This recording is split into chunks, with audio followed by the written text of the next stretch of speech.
दोस्तों, जय श्री राम। मैं प्रीति कुशवाहा।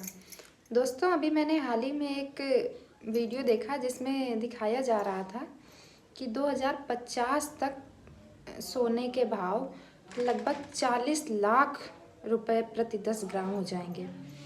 दोस्तों, ये सोचिए कि अगर इतनी महंगाई बढ़ रही है और ये सरकार जो हर चीज़ें सस्ती करने में लगी रहती है, तो उसने सस्ता क्या किया है आखिरकार।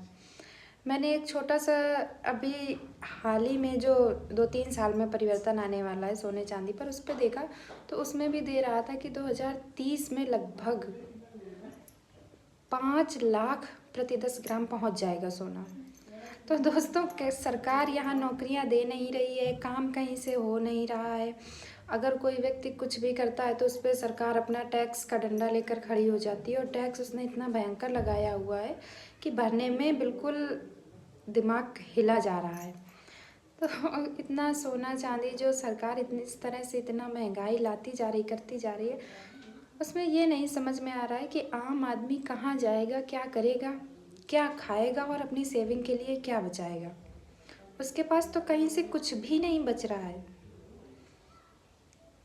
अगर इसी तरह से महंगाई बढ़ती रही, चीज़ें बढ़ती रही, तो आम जनता तो मरने की कगार पर आ जाएगी। दोस्तों, आप लोगों से अनुरोध है कि ये सारी चीज़ें, जानकारियाँ आप लोग भी इकट्ठा करें। अगर मेरी बात में कहीं हद तक सच्चाई है तो मुझे तो ऐसा लगता है कि अपनी चीज़ों को सुरक्षित रखें। और सोना चांदी ठीक है, महंगाई बढ़ रही है, चीज़ें हो रही हैं, हम लोग नहीं ले पा रहे हैं, कोई बात नहीं, आर्टिफिशियल से काम चलाएंगे। लेकिन ये सरकार अगर इस बार चलेगी तो जीवन में कभी इस सरकार को उठने नहीं देना है। धन्यवाद।